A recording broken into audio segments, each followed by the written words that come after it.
Olá, muito bom dia, obrigada por acordar cedinho e ficar colado aqui no Mais Saudável. E é nesse ritmo que a gente começa o programa de hoje.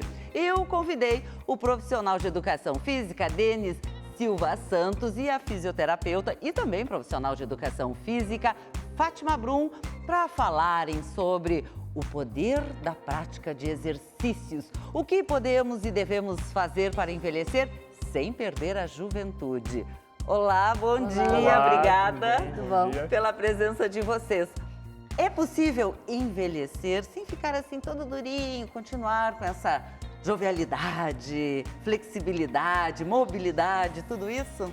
Sim, é possível sim, Laura, porque na realidade o que primeiro envelhece não é a pele, e sim os gestos, o movimento. O corpo ele envelhece antes do que propriamente a pele. As pessoas se preocupam muito com a pele sem se preocupar com o movimento. O movimento, a gente perde grande parte da conexão, né, neural através de densificações do tecido conjuntivo. Ah, isso já são palavras difíceis.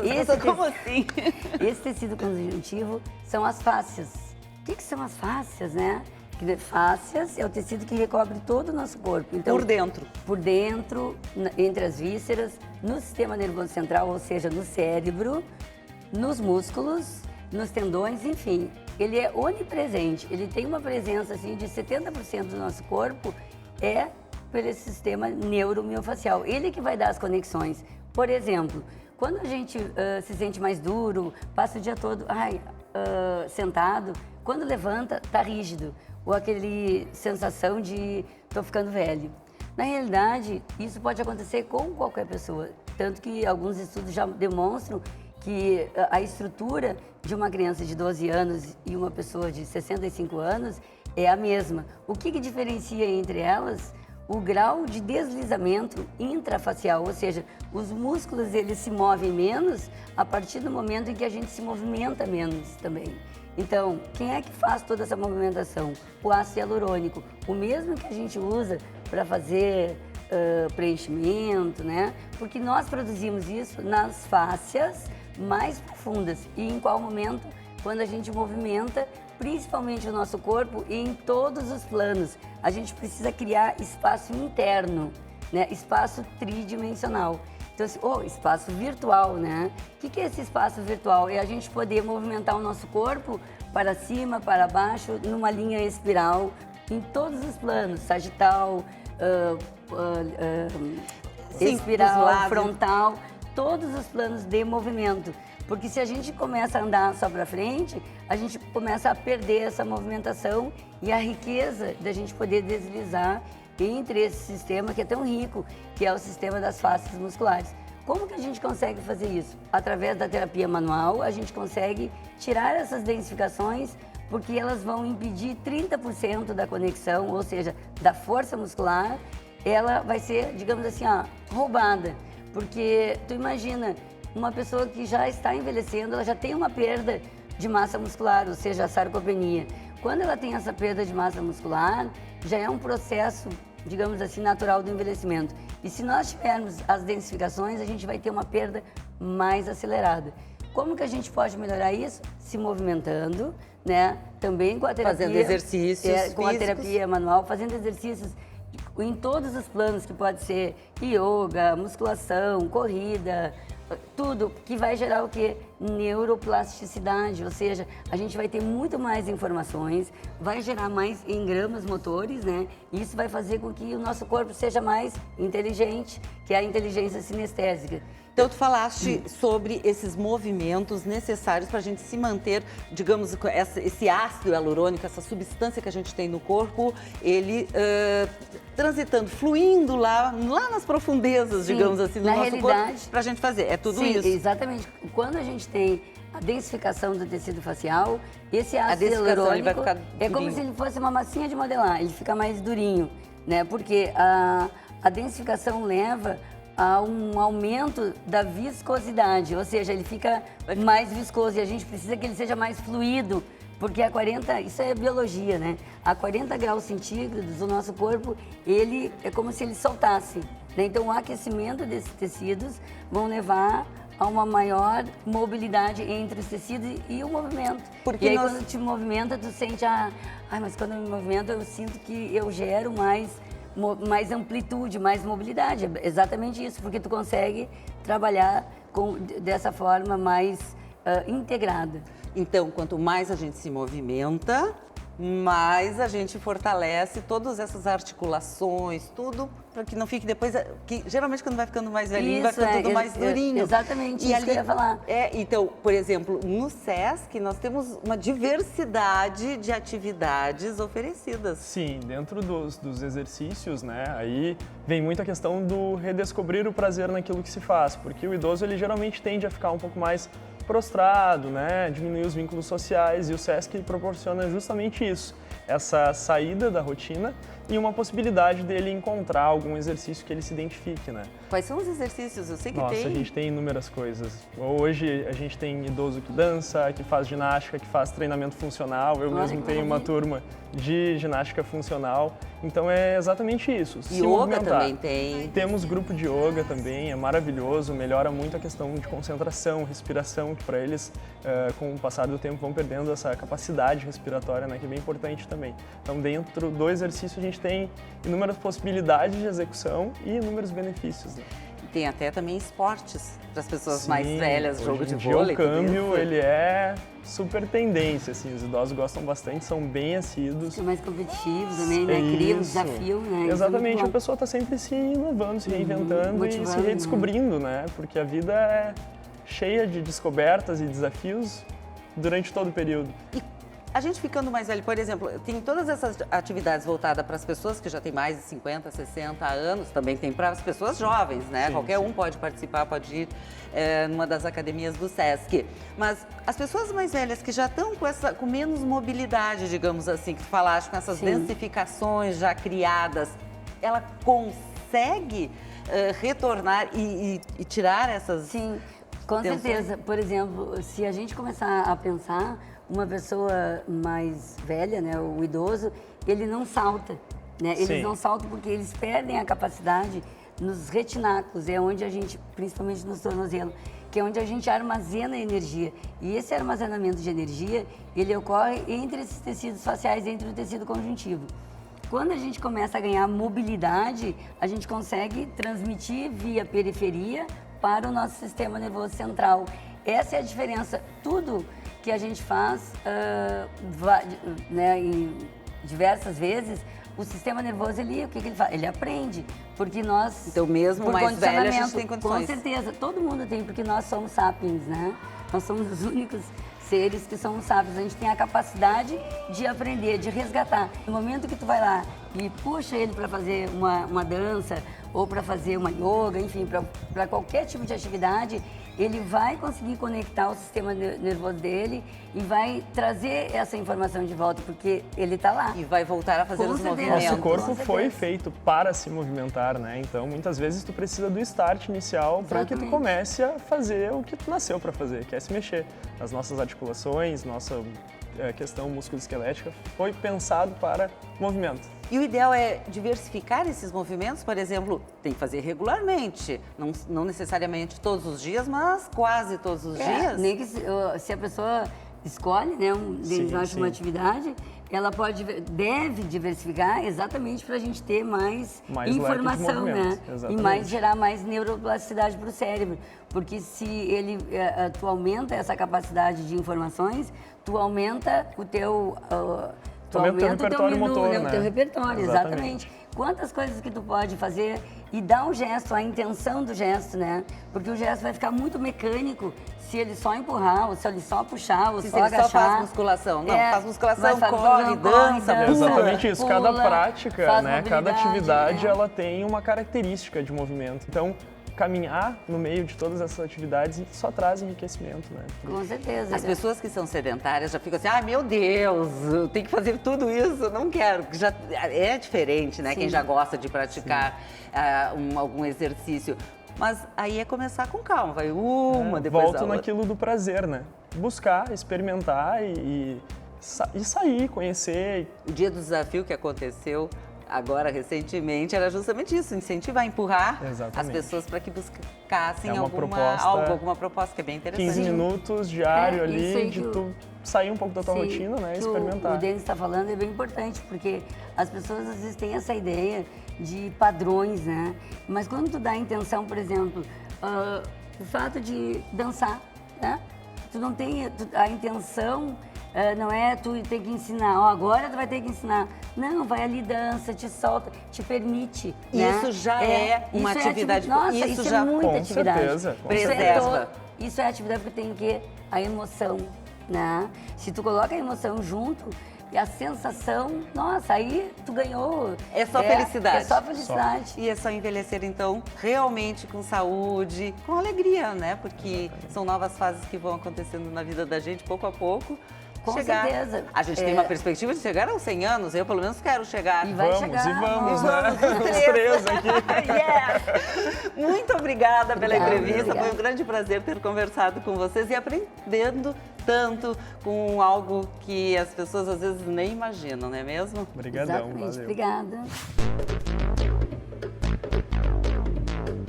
Mito ou verdade? A pressão alta se manifesta com diversos sintomas? Mito. A hipertensão arterial sistêmica é uma condição assintomática. Quem tem complicações graves decorrentes da hipertensão está em casa sem sentir absolutamente nada. Por outro lado, quando a gente tem sintomas como vômito, dor, a gente tem elevação da pressão arterial. Então, principalmente, meça a sua pressão em repouso quando você está confortável. Se ela estiver aumentada, procure assistência médica. Se você tiver dor de cabeça intensa e a pressão estiver alta, esqueça a pressão, concentre na dor de cabeça. Dor de cabeça intensa de início súbito pode ser um evento mais importante. Agora, então, vamos para um rápido intervalo e na volta a gente mostra a história de quem enfrenta um câncer e também ressignifica a vida. E se você tem alguma sugestão para o programa, envie um e-mail para maissaudável@band.com.br. Já voltamos.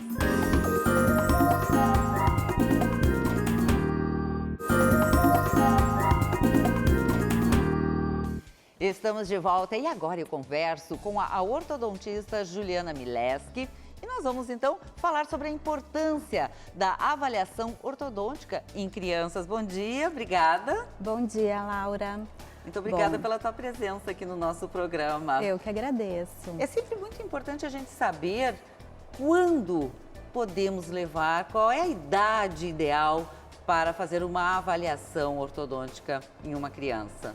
Laura, o ideal é com 5, 6 anos a criança já ter a primeira avaliação ortodôntica. Por quê? Nessa fase começa as trocas dentárias. Os dentes, ela começa a perder os dentes de leite e vai vir os dentes permanentes. E nessa fase ocorre uma importante fase do crescimento crânio-facial.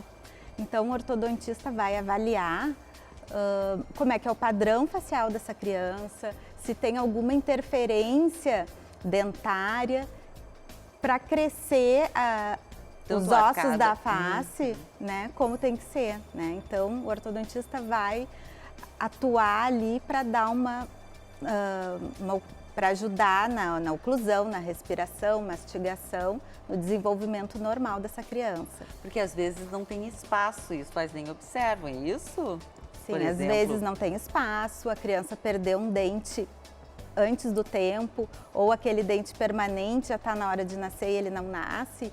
Então acaba aquele espaço, os dentes se mexem. Quando tem um espaço dentro da boca, o dente que está em boca lá atrás, ele vai vir para frente e vai ocupar. Então vai ficar menos espaço para os dentes permanentes, né? Mas tudo isso a gente pode resolver evitar. A partir do momento que tem uma avaliação. Tem uma avaliação. E, por exemplo, o que pode ser diagnosticado nessa avaliação? Bom, nessa avaliação, né, a gente avalia a sequência de erupção, né, avalia o padrão facial dessa criança, que vai determinar se ela tem o queixo muito para frente, o queixo muito para trás, se a maxila dela está do tamanho adequado. Né? Às vezes uma mordida cruzada, ela tem um dentinho, ela tem o hábito de chupar bico e por esse hábito ficou um dente cruzado. Então os ossos da face não vão crescer simetricamente. Aquele lado, um lado está impedindo o outro, né? Então vai ficar com uma simetria facial. Isso vai interferir até na postura da criança.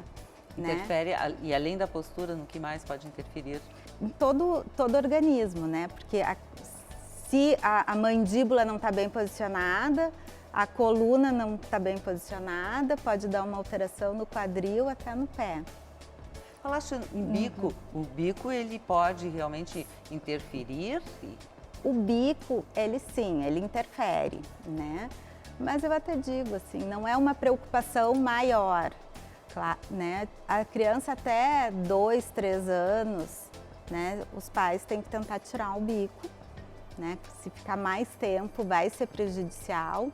Mas as alterações que o bico ocasiona, normalmente com a remoção do hábito, já autocorrige, né? E os tratamentos, o que se pode fazer quando se tem algum desses diagnósticos, por exemplo? Os tratamentos nessa fase, né, a gente usa muito o aparelho ortopédico, né? É o aparelho que vai fazer a expansão maxilar e o aparelho de avanço mandibular. Falaste porque esses aparelhos nessa fase podem, o uso desses aparelhos pode evitar uma cirurgia depois de uma fase adulta, porque às vezes as pessoas ficam... Exatamente. Nessa fase de crescimento, a gente consegue guiar o crescimento ósseo, né? Então a gente vai ver o padrão facial. Se a criança tem a característica que vai ter uma mandíbula muito grande, a gente consegue segurar essa mandíbula. Se a gente vê que a criança tem a mandíbula muito para trás, muito pequena, a gente vai estimular o crescimento dessa mandíbula, né? Então, essa avaliação precoce é importante, né, para que a gente consiga intervir antes, porque depois que a mandíbula já se desenvolveu, aí a gente não consegue fazer ela crescer, né? Tu consegue reposicionar, fazer compensações, né? Ou partir para um tratamento cirúrgico. O que mais que a gente pode, dentro desses diagnósticos, de que forma pode tratar? Assim, uma coisa muito importante é avaliar as crianças respiradoras bucais, tá? No nosso clima aqui, então, a maioria das crianças sofrem com sinusite, rinite, desvios de septo. E essa respiração pela boca ocorre, causa vários problemas para a saúde da criança, né? Então, assim, a criança vai respirar pela boca, o desenvolvimento da maxila dela vai ser mais estreito, né? A mandíbula, consequentemente, vai ficar mais para trás, a posição da língua dela vai ficar mais anteriorizada, ela vai ter um padrão de face longa, né? A gente olha para uma criança respirador bucal, tu já enxerga. Ela tem olheira, Isso ela interfere na fala também? Pode interferir? Na fala não, né? Até pode, porque às vezes, mas não está relacionado à respiração bucal, mas às vezes pode. A criança tem uma deglutição atípica e acaba interferindo na fala, né? Porque ela não tem um posicionamento da língua adequado. Como ela está sempre com a boca aberta, ela tem essa musculatura perioral toda flácida. E isso, né? já pode se observar, daí antes dos 5 anos? Isso com 5 anos a gente já observa, né? A criança que tem a mandíbula muito para trás, quando ela dorme, vai todos os tecidos moles para a garganta, impedindo a passagem de ar, né? Tendo dificuldade respiratória, o que pode evoluir para uma apneia obstrutiva do sono infantil, que é uma coisa que hoje a gente vê bastante, né? Então, assim, os pais ficarem atentos à criança que ronca, que dorme de boca aberta, que baba, que faz bruxismo, tá? O bruxismo tá ligado à questão respiratória, né? Eu, quando eu estudei na faculdade, a criança pequena faz bruxismo e isso passa. Não é bem né? assim. Não é bem assim. Precisa de uma A avaliação. gente sabe que as questões do bruxismo, né, tá ligado ao sistema nervoso central e que está ligado às questões respiratórias. Então, a criança não respira direito, ela vai compensar, ela vai ranger os dentes para tentar uma melhor passagem de ar. E justamente nós temos agora a campanha em julho para alertar os pais. Isso, é uma campanha nacional, né, o Julho Laranja, para alertar os pais da importância dessa avaliação precoce em crianças, né? Então, convido a todos os meus colegas a divulgarem essa campanha. E a todos né? os pais e todos para os ficarem pais atentos. ficarem atentos e levarem os filhos para uma avaliação precoce. Muito obrigada pela sua entrevista, foi um prazer. O prazer foi meu. E agora você acompanha o nosso quadro Espaço Saúde, hoje com a história de quem enfrenta o câncer, mas sem nunca perder a alegria de viver.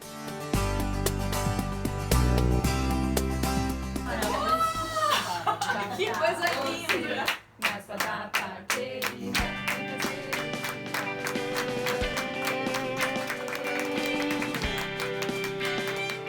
Eu tinha o cabelo por aqui e sabia que ia cair antes de começar a quimio. Aí o que eu fiz? Comprei esta, o nome dela é Anick Malvi.